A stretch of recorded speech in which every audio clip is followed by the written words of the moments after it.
Kung yung tanan idoko sa ato itong mga ulo. And let us pray.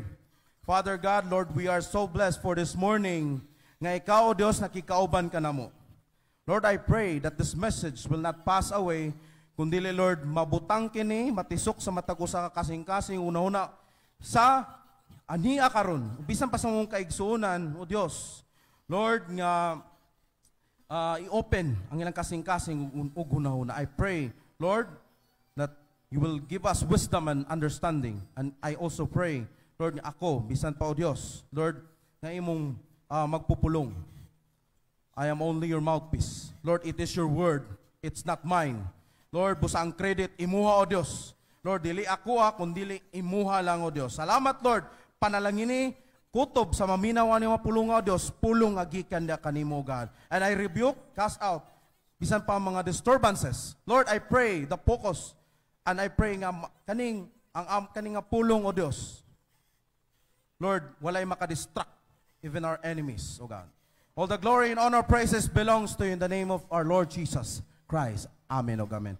So, let us turn to our topic for this morning, from the state of being ruined or pagkaguba to being rebuilt. So, from the state, estado sa Bisaya, sa pagkaguba o hantod nga natukod pag-usab. So, ruin means, next slide.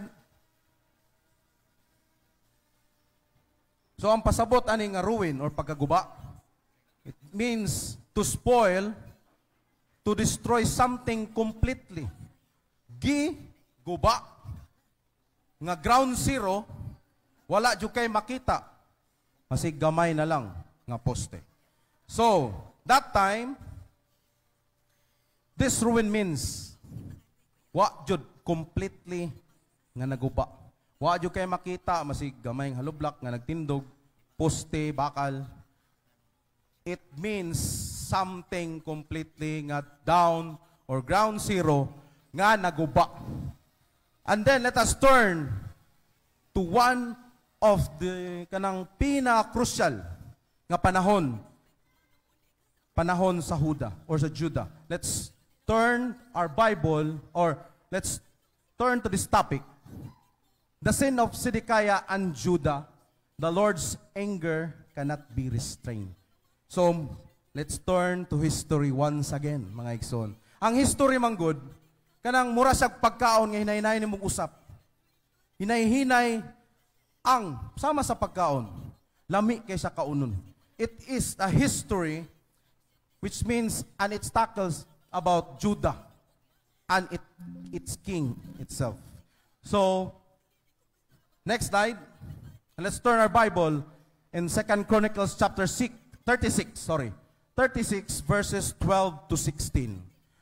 But Zedekiah was evil in the sight of the Lord, his God.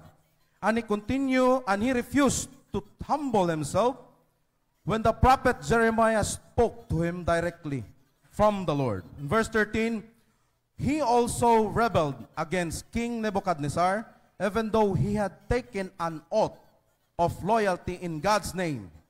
Zedekiah was a hard and stubborn man, refusing to turn to the Lord, the God of Israel. Verse 14, likewise all the leaders of the priests and the people became more and more unfaithful.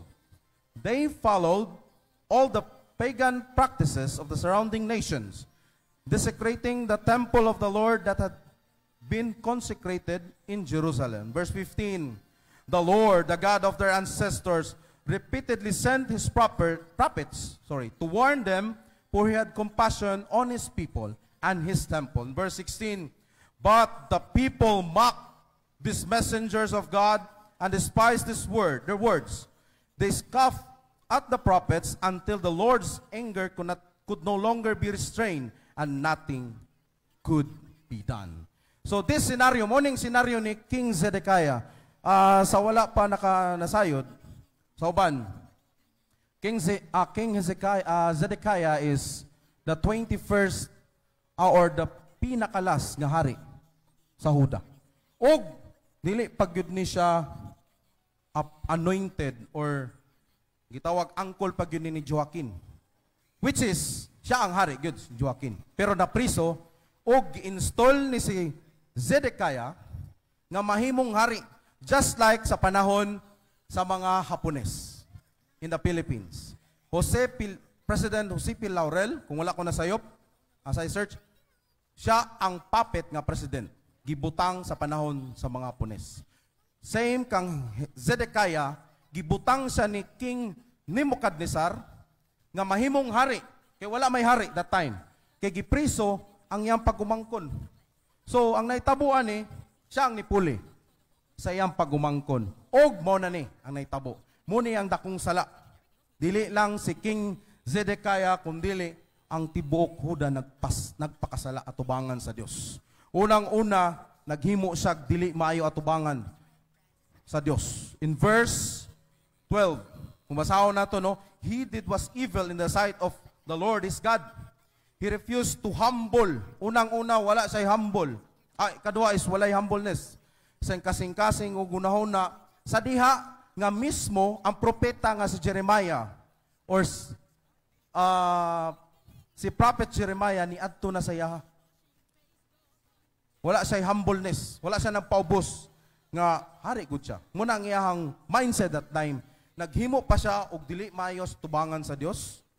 Wa pa gyud siya nagpaubos.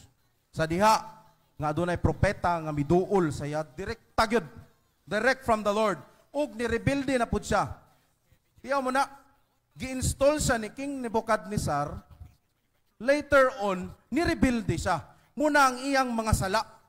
No? Klaro og tinaw nga nganong gitugot ang naitabo sa Huda. And then, Zedekiah, isa po na, even though he had taken an oath of loyalty, loyal man ko nimo, hari, King Nebuchadnezzar, loyal ko nimo. Pero, gibroke na niya nga loyalty. Kaya nga no, gahi siya, ugulo. Zedekiah was a hard and stubborn man, refusing to turn to the Lord, the God of Israel. Likewise, sa diha nga si Haring Zedekiah nagpakasala. Nahimo siyang gahi at tubangan sa Dios. Nadala pagyud niya ang mga pari. No? In verse 14, likewise all the leaders, tanan nga mga leader, mga pari. The people became more and more that time unfaithful. Nagkalisod pa sila, gisakop pa sila ni Haring Nebuchadnezzar, nitukar pagyud ang ilang pagagayg ulo. Nisunod sila sa hari nga gi-install ni King Nebuchadnezzar. And then it was followed in verse 15, mo na ang pinakabugat pagyud. The Lord, the God of their ancestors, repeatedly sent his prophets to warn them.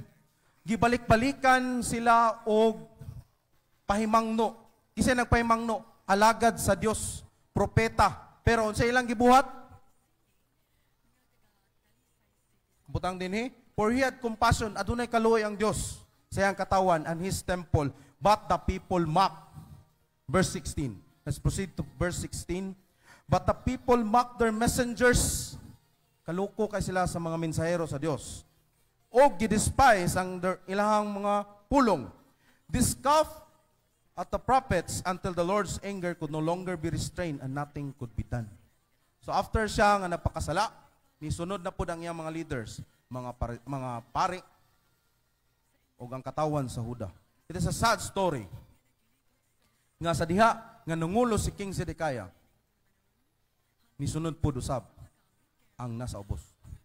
Dili na lang siya lang usa, dili lang sa pipila lang, kundili ang tibuok, Juda, nisunod sa iyang pagpakasala. O isa pa yun, wa pa yun sila naminaw, masig gibalik-balikan na sila ni, balik-balik sila, gibalik-balikan sila istorya ni Propeta Jeremiah nga, uy, dapat mubalik na mo sa sabakan sa Dios.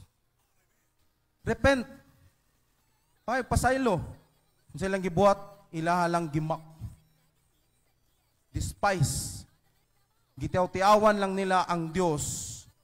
Ang mga propeta nga nagsigig balik-balik, nag-care sa ilaha, nga Uy, paminaw mo ba? Nagpahinomdom ang Dios. Balik mo sa iyang sabakan. Pero ang ilang gibuhat, instead na yung ato, nagpagahi gyapon sila sa ilang kasing-kasing ug hunahuna.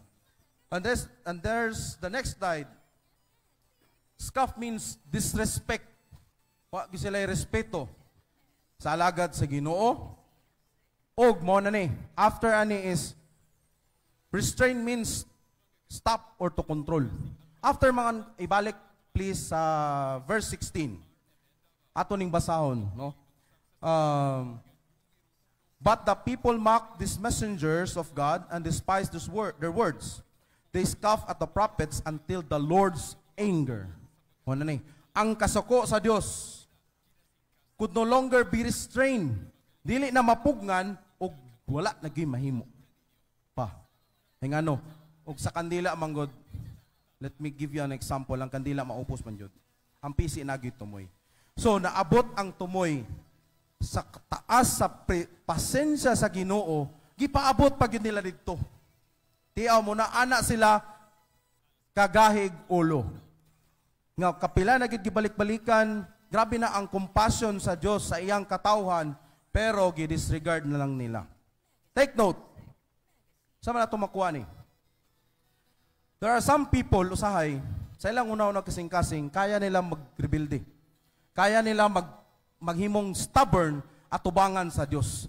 Pero huna-huna ang mga igsoon. Huna-hunaon na nato, kapila. Ngambay sa unsaon na ito pagpagahi sa itong kaugalingon, Diyos manggod siya. Dili siya magpabilin nga gamay nga Diyos, dako nga Diyos, kundi pinakadako. Dako siya nga Diyos. Muna, kailangan, usay ang kinabuhi sa tao. Once they became successful in all their careers, wala na. Gahay nagulo. Gahay na kasing-kasing. And then, makalimta na kung unsa ang Diyos. Unsa ang estado sa Diyos sa ilang kinabuhi. Mangutana ta. Unsa estado sa Diyos sa imong kinabuhi? Di ba ang ilang gingon? More on hardworking. Trabaho. Wala na nabutang sa ilang kasing-kasing ugunaw na. Unsa may status sa Diyos sa kuha? Kanang duol pa ba ko sa Diyos? Nagbagahe pa ba ko sa Diyos? Or nalayo na ko? Usay nga na ang tao, mga igsoon, malayo tungod sa kagahig ulo, and then, stubborn pag yun ang kasing-kasing uguna-una. That is the message here nga sa diha nga si King Zedekiah napakasala tubangan sa Dios. Nigahi pud ang iyang kasing-kasing uguna-una. Wala na siya kabalo sa status niya. Wala na siya kabalo unsa status ni Lord sa akong kinabuhi, sa akong career, sa akong trabaho, sa akong pagnegosyo. Unsa status ni Lord? Unsa na may kondisyon ni Lord? Niabot ba sa inyong una-una or niabot ba sa uban nga mga tao? Sana may status ano eh? Ruin ba? Naguba na ba? Actually, mga igsoon, naong ray maguba. Pero ang Diyos, mga igsoon, dili gyud na siya. Magpabilin siya nga Diyos. Even unto this age, muna ito ang hunaw-naon ba? Ang alkansi manggod, ang tao. Do you believe? Tuba mo anak, mga igsoon, ang alkansi ang tao. Pero ang Diyos, dili alkansi. Maski pa unsa ang may tabo, ang Diyos dili sa alkansi. Ang tao ang alkansi, mga igsoon. Ato sang palapakan na tumbuhi nga Diyos, no? So muna ang sala ni King Zedekiah, ug mo po na usahay, in reality, ingana po, humble, walay humbleness. Gahi na ang kasing-kasing ug una-una, kapila balik-balikan og istorya, propeta na nag-istorya, pastor na nag-istorya, leader na nag-istorya, gahi gyapon ulo. But una-una mga igsoon, dako gyapon ang grasya sa atong buhay nga Dios. Atong palapakan atong buhay nga Dios ba? Hallelujah. And the next point here, letter B. After ato nakasala, si King Zedekiah mao na pud ni. Pababa na ta mga igsoon. Nagsugod sa sala, and then nasakop sila totally ni King Nebuchadnezzar. So, in 2 Chronicles, turn your Bible in 2 Chronicles chapter 36.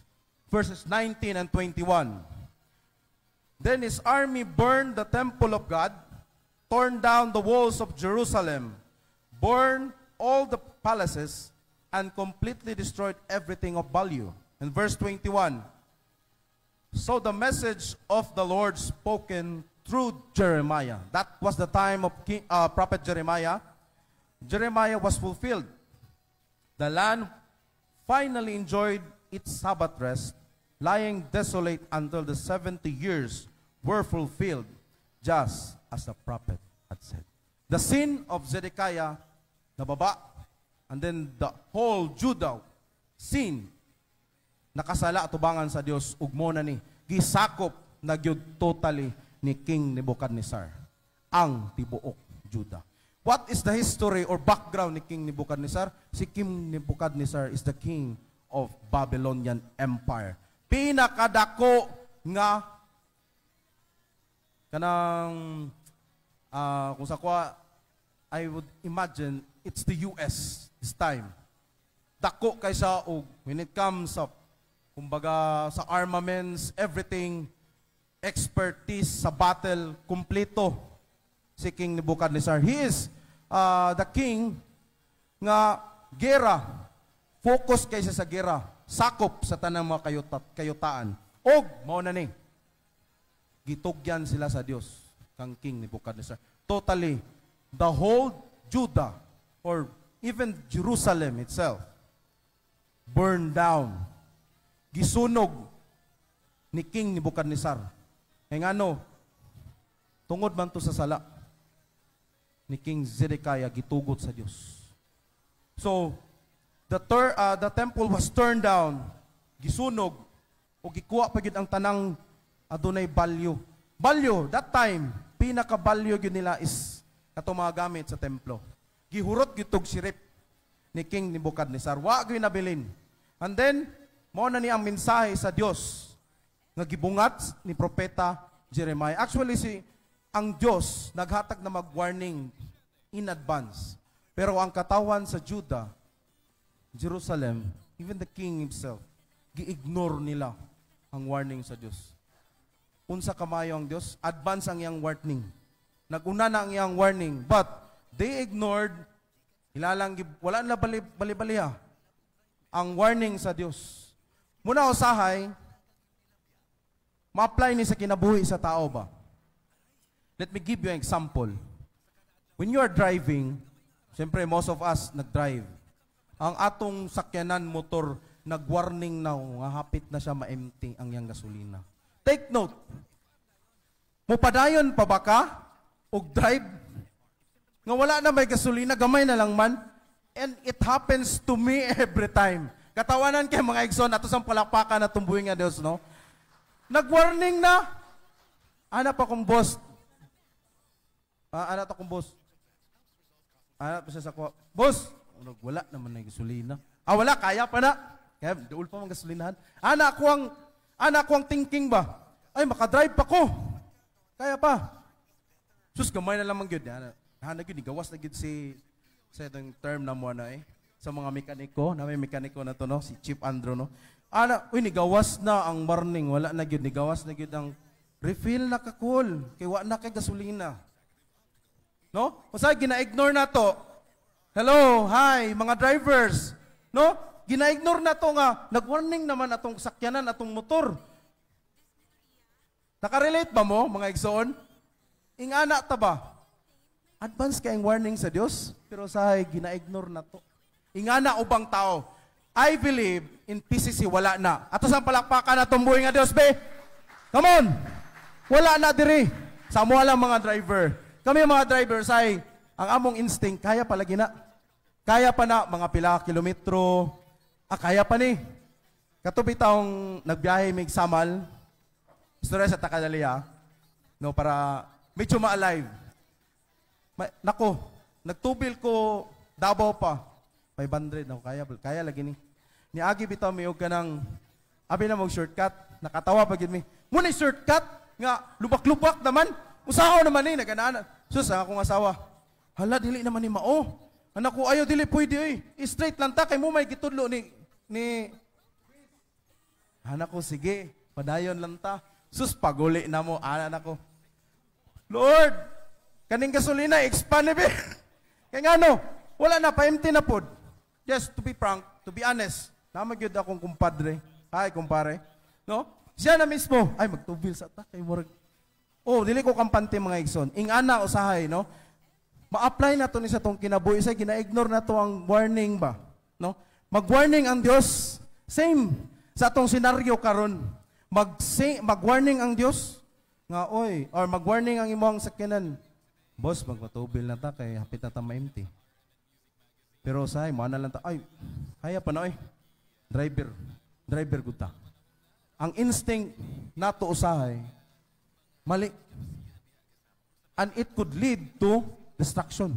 Morning na itabo, ano nga senaryo? It was conquered by King Nebuchadnezzar. To be honest, the message here is don't ignore the warning signal nga ginapos sa atong buhi nga Dios. Ayaw i-ignore nga dili lagi tumali. Pero mali na din. Be careful to that. Kailangan attentive ta, kailangan magmaigmata. Kaya nga no, na ay warning nga gihatag sa Dios para dili ka may sugamak. In Bisaya, sa kadautan. Mubitaw, nag-warning ang Dios, nag-warning ko sa imo nak. Ayaw ni buhata. Kaya nga no, may sugamak ka sa kadautan. Same sa tong senaryo. Mubitaw, magpatubil ta. Kaya nga no, once dili ta magpatubil, sa atong mga sakyanan, sa atong mga motor, may sugamak ta nga ma-rescue yun ta. Walaton pa ba nato nga bagay ang Diyos, sultihan ta mo, one thing, ang Diyos, daktaas kay ang grasya. Mo-rescue man siya. Pero ayaw hulata, nga i-rescue pa ka. Nga kaya naman to nimo, ops, kotobra ko dere. Dili na ko mo padayon dito. Nga ano, na may warning. Usahay man good, instinct mo mga driver, kaya pala gini. Sige, abanti ta, abanti. Oh my God, natiurok ang sakyanan. Tanawa, kinsang mali. Ikaw nga driver, dili si sakyanan. Amen ba? Ito sang palakpakan na tumuhi nga Diyos. Amen, hallelujah. And then, in verse 2, verse 21, so the message of the Lord spoken through Jeremiah was fulfilled. Naitabo gyud mga igsoon. Kaya nga no, na may warning, naitabo. Kaya nga no, gitugutan po usab sa Diyos. Usahay po, tugutan sa Diyos ang warning nimo na ma-disregard po nimo. Kailangan nato mga igsoon, let's be attentive. Kaya nga no, tugutan po sa Diyos para ikaw po, mismo sa imong kaugalingon, makahinuklog ka. So nga Bisaya, nalalom nga Bisaya, makahinuklog ka ba? Uy, mali, gud ito kong gibuhat. Pero ano, ulahin na. Pero sa Diyos, mga igsoon, walay ulahi. Kaya nga no, anytime pwede ta rescue sa tumbuhay nga Diyos. Atong palakpakan ba tumbuhay nga Diyos? And there's some points. The 4 points nga akong na-meditate. Paki-flash ko sa next slide. Because of the stubbornness, God allowed us to be in a state of ruin. Muna kong ingon. For the meantime, for us to think not only once, but many times. I-allow to sa Diyos para makahuna-huna ka ba nga sa imo ang pagkaguba. Makahinuklog jud ka. Dili kay sa panahon nga doon na ka sa positive nga sitwasyon, dili ka makauna-una. Do you agree with that? Nga pag wala ka ni nga state sa pagkaguba or pagka-discourage, kung wala pa ta nga sitwasyon, dili ta makauna-una. Pupitaw sa ikaingon pa nila, hinuktoke kong maglingkod. Mga igsoon. We, because of the stubbornness, some of people, gitugot na sa Diyos. Muna kong gikaingon pa. And then, kailangan na tunaw naon, dili lang kaisa, kundili sa makadaghan. Kung tama ba ang pagsukol, pagrebuilde, pagpagagahi sa kong dalunggan, pagkagahi sa kong ulo, tama ba ni? Atong hunahunaon, sa makadaghan ng mga gayon. And point number 2, will you continue to be stubborn or humble yourselves? But by the way, it's our choice. Magpadayon pa ba ka nga magginahi or magpaubos ka. Emoni, that is the sin nga gikalit gutgutan sa Dios sa panahon ni Lucifer. Wala say humble na sayang heart. Ay gusto niya siyara. And point number 3. Remember, our God is able to do anything He wants. Kaya niya buhaton ng tanan. But He will never abandon us for our mistakes, just like our Father and our families. Sa matagusan na to, doon na tayo amahan. Pero, dili yun na sukatan nga pasagdaan ta sa atong amahan, mga igsoon. Una itong hinumduman. No? Kaya niya buhaton ng tanan. Pero dili niya pwede or dili kaniya pasagdaan. So, let's turn for a fourth. Sometimes we are tested in a ways if we can make it through or give up. Muna ni, testingan ta kung makapadayon pa ba ta or di ara kita kutob. Sama sa sakyanan nga nautag sakyanan. Sama sa sakyanan nga nautag gasolina. No? But our God will never get tired of us even kung kikapoy na ka. No? Dili to siya dirila kutob. Testingan lang kaniya. Kung kaya pa ba ka mo padayon, in spite sa mga naitabo, ug diara ba ka kutob, but our God will never get tired. Dili siya kapuyon, mga igsoon. It is His promise. Ato sa palakpakan na tumbuhin nga Dios, no? Dili man siya kapuyon, mga igsoon. Kita lang usahay ang kapuyon. So, let's turn our next slide. Muna ni, kato ganina pagkaguba. And the next is the rebuild or ang pagtukot, pag-usap, mga igsoon. Rebuild means build something again after it has been damaged or destroyed. Gitukod, pag-usap. Next slide. God steered the heart of King Cyrus to make a proclamation to rebuild the temple of God. After the sin of Zedekiah, nasakop ni King Nebuchadnezzar ang Judah. Muna ni, naghatag na proclamation si King Cyrus to rebuild the temple. Pero, gisteered sa Dios. It is God who steered the heart of King Cyrus nga maghatag kag proclamation to rebuild my temple. So in Ezra chapter 1 verse 7, mo na ni ang pabor. After the ruins nga naitabo, pagkaguba, niabot ang pagtukod, pag-usab sa panahon ni King Cyrus. So let us turn our Bible in Ezra chapter 1 verses 1 to 7. Atong basahon, in the first year of King Cyrus of Persia, the Lord fulfilled the prophecy he had given through Jeremiah. He steered the heart of Cyrus to put this proclamation in writing and to send this throughout the kingdom. Verse 2, this is what King Cyrus of Persia says. The Lord, the God of heaven, has given me all the kingdoms of the earth. He has appointed me to build him a temple at Jerusalem, which is in Judah.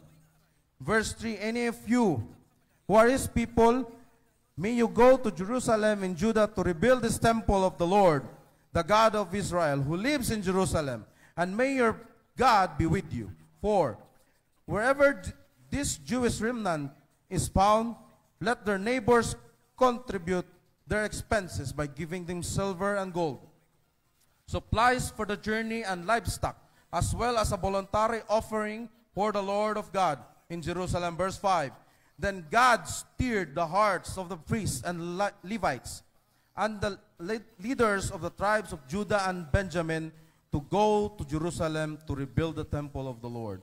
And all their neighbors assisted by giving them articles of silver and gold, supplies for the journey and livestock. They gave them many valuable gifts in addition to all voluntary offerings. Muna ang pinakabugat.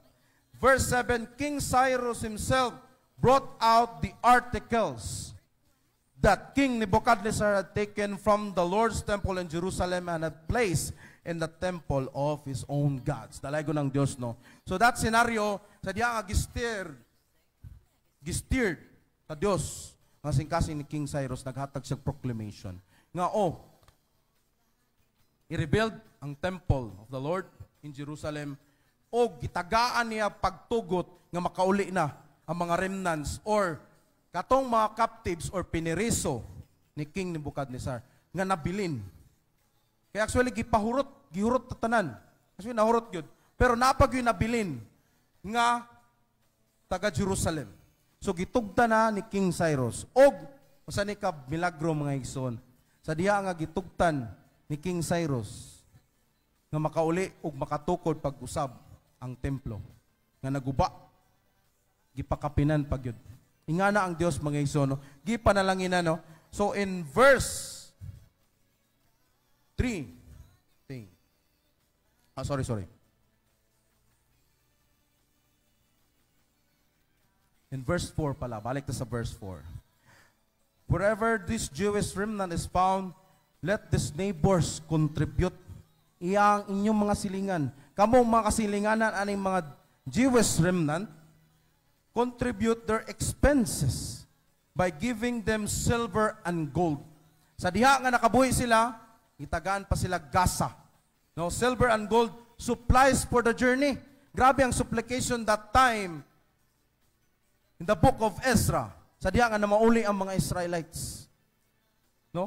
Offering for the temple of God in Jerusalem. Grabe ang blessing nga nadawat sa nabilin nga kaliwatan ni Israel. That is Judah and Benjamin. Gipadalaan gid sila. Same sa senaryo sa Egypt. After nga nakagawas ang katawan sa Dios sa Egypt, gipadalan sila og silver and gold og livestock. Atong palakpakan na tumbuhi nga Dios, no. Milagro kay mga igsoon. Nga piniriso sila pero nakaangkon sila og liberty, freedom og gifts. Ingana ang Dios mga igsoon. And then one thing na sa tong kinabuhi ng mga igsoon sa tuwa na usab. God is rebuilding yourself. Nagbutang sa confidence sa imo pag-usab. Ayaw pakyasa ang Dios mga igsoon. Kaya ngano, panalanginan kaniyag pag-ayo. After there are some pag-uyog sa imong kinabuhi. Nauyog man ka, nagunob ba ng imong kasing-kasing yung una. Remember, after that, it will pour out the blessing nga gikan sa atong buhi nga Dios. Panalanginan ka sa Dios. Kaya ano, naguba ang imong pagbati, naguba ang imong kasing-kasing, but after that, it is a promise sa atong buhi nga Dios. Just like the time sa Israelites nga na mauli sila, gipadalan sila mga gasa mga igsoon. Do you believe that mga igsoon? Do you agree nga after sa imong pagkagunob, panalanginan ka sa Dios, i-rebuild pa jud ka. Amen. Ato palakpakan atong buhi nga Dios. It is a great privilege for us. After nga naguba kung unsa man ang imong nasa imong emosyon karon o sa una. Remember that anytime God will rebuild you og panalanginan pa gid mo. So, there's insights, no? God is working in behalf of you, giving you favor and giving you a new start to rebuild. Bag-o nga pagsugod. Og to rebuild yourself and move forward with no hesitation. No? Namuhat ang Dios. And then you must move forward nga wala nay pagduha-duha. Sa diha nga moabante ka mga igsoon, ayaw nagbalik atong pagkaguba nimo. Abante ta mga igsoon, abante ta PCC. Amen. Atong palakpakan atong buhi nga Dios. Naghatag og pabor ang Dios. If we walk front, abante ta. Dili na ta mo balik ato. Kaya ngano, naguba na to og panahon na nga gi-rebuild na ta sa atong buhi nga Dios. Amen. So, we have the overview. The next slide. The ruins we experienced before is temporary, temporal lang. And God let it happen just like the life of Job. God rebuilt it. Usa ka nindot nga example no ang kinabuhi ni Job. So let us turn our Bible in Job chapter 42 verse 10. Kani nga senaryo. When Job prayed for his friends, the Lord restored his fortunes. In fact, the Lord gave him twice as much as before. Gikaduha niya mga igsoon. So, Philadelphian Church of Christ, i-times 2 ni sa Dios. Kaya pa ganyan i-times 5. If we believe, amen ba? Amen ba? Amen ba? Amen. Hallelujah. Palapakan na ito tumbuhin nga Dios. Mo ni ang pabor sa tumbuhin nga Dios. No? Kaya niya i-restore kung unsa tong nawala.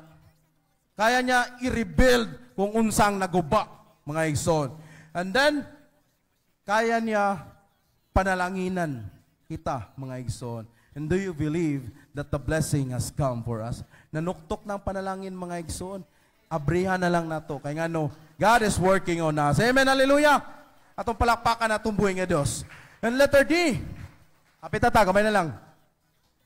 The enemies of Judah make their moves. Muna ni. Sa diya nga, nakabalik na ang remnants of Judah and Benjamites. Naagi kalaban nga usahay, mo po'y mag-drag sa imo. Biraw na po ka pagbalik. So let us turn our Bible in Ezra chapter 4, verses 13, 15, 19, and 21. Kapit na ni mga igsoon. Stay with me. Come on, let's read verse 7. Even later, during the reign of King Artaxerxes of Persia, the enemies of Judah, led by Bishlam, Mithridat, and Tabiel, sent a letter to Artaxerxes in Aramaic language, and it was translated for the king. The king should know that if the city is rebuilt and its walls are completed, it will be much to your disadvantage. For the Jews will then refuse to pay their tribute, customs, and tolls for you. We suggest that a search may be made in your ancestors' records, where you will be discovered what a rebellious city this has been in the past. In fact, it was destroyed because of its long and troublesome history of revolt against the kings and countries who controlled it. I ordered a search of the records and have found that Jerusalem has indeed been a hotbed of insurrection against many kings. In fact, rebellion and revolt are normal there. Therefore, issue orders to have these men stop their work. The city must not be built except at my express command.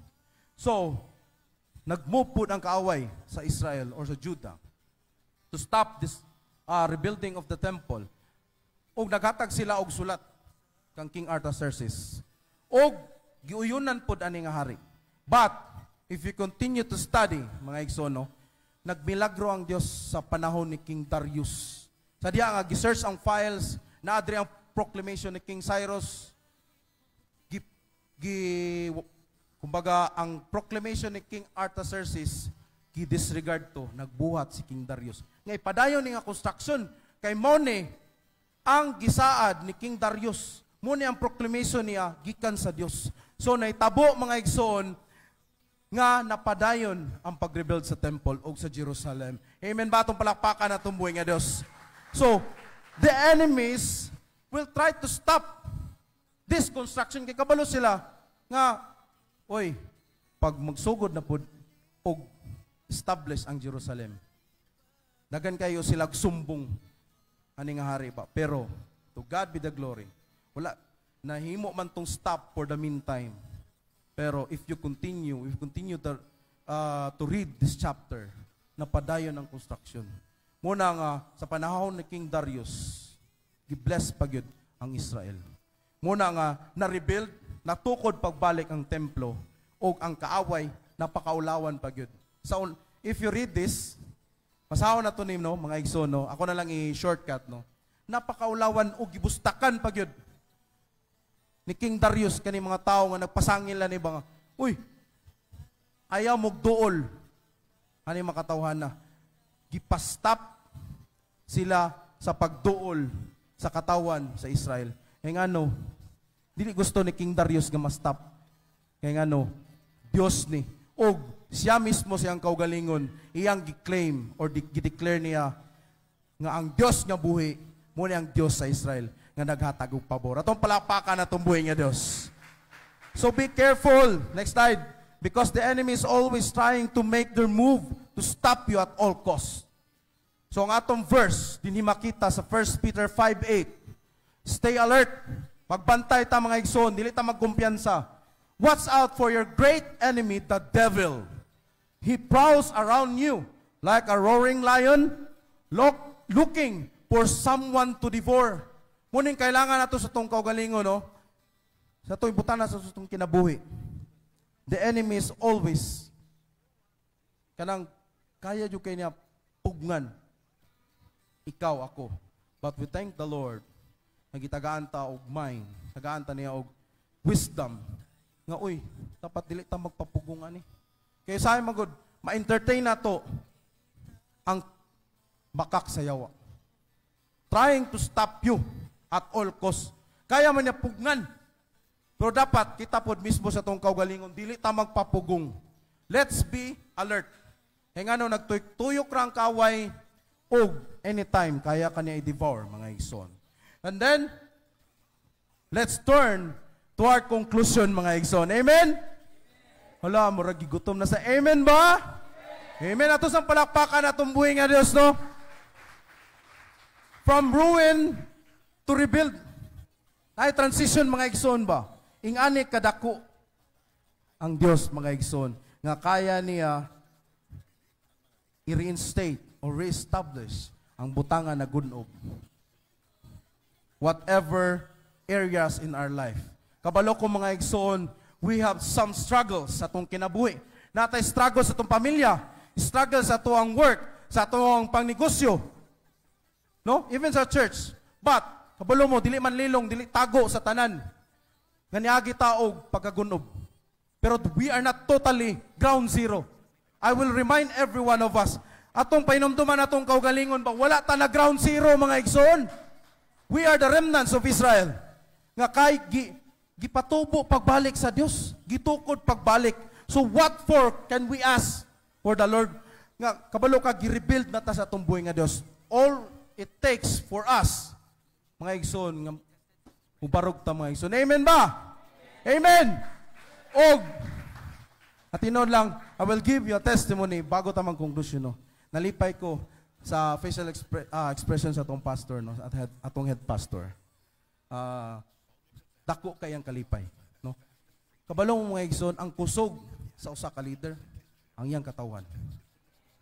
Ayaw gyud kalimti mga igsoon. And the special expression of our pastor, hayag mga igsoon. Kung na-bless ko ganina, assistant, na-bless ko mga igsoon. No? And then, I will take the opportunity to give thanks unang-una sa Dios og sa tuang pastor, atong leader. No? He established us. Gigaidan ta niya, mga igsoon. Atong leader ang pinaka-crucial nga nag-invest sa matagusan nato. Do you believe in that, mga igsoon?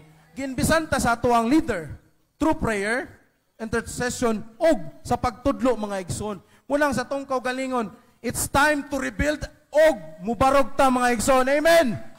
Ato sa palakpakan atong buhi nga Dios. It is by God's grace nganong nibarog ka, nganong nibarog ang PCC mga igsoon. Amen. Ato sa palakpakan pagbalik, pagkusog ang atong buhi nga Dios. Hallelujah. And for our conclusion, our God is the greatest architect of all. Architect, hi, engineer. He designed our lives meticulously. Grabe pagka-design sa Dios nga meticuloso ang Dios mga igsoon when it comes sa design. And then, and remember, there's always a time to be ruined. Nagi panahon nga magunob. Panahon nga muhilak, panahon patod pa sa tong leader ganina. You turn my mourning into dancing. So dili panahon nga nag-mourn ka, lagi panahon nga musayaw ka sa kalipay sa atong buhi nga Dios. Amen. And then for the meantime, and there is always a time to rebuild. Musugot kag sa dili, tukuron ka pagbalik o gitukod na pagbalik ang imong kaugalingon mga igsoon sa Dios. Amen. So our verse in Ecclesiastes chapter 3 verse 3. For the last verse, a time to kill and a time to heal. Next. Kulang na. Okay, a time to tear down and a time to build up. Nagay panahon nga magunob. Do you remember one thing special sa atong church? It was tear down a few years ago. But ang Dios naghatag og wisdom sa atong leader, sa atong pastor, nga tukuron pagbalik kini nga simbahan. Kung nakita ninyo ng mga poste dia, muna ang buhi nga testimony that God has rebuilt this church and withstand the test of time, maski pa og uyog-uyogon sa bisan unsa ka kusog nga linog, di na matumba. Kay ngano gipundar na sa Dios. Amen, hallelujah. Atong palakpakan atong buhi nga Dios. Are we blessed? Mga igsoon, ato sa palakpakan may pagusog. Kusog nga pakpak sa atong buhi nga Dios. Mga igsoon kanina, gamay na lang yun. I was so blessed sa testimony sa one of our sister no in Christ. Sister Aling, sa iyang birthday ugma, no. Maski pag-unsa ka ups and downs sa imong kinabuhi. Maski pag-unsa paguba sa yawa sa imong kinabuhi. Timan mga igsoon, dili na siya ka-penetrate. Kaya ngano, you will be rebuilt. Ang imong kinabuhi i-rebuild na. So don't you worry mga igsoon. Naay panahon nga i-reestablish ka sa Dios. Naay panahon nga ma-reestablish ang imong business, ang imong trabaho, mo excel ang imong position.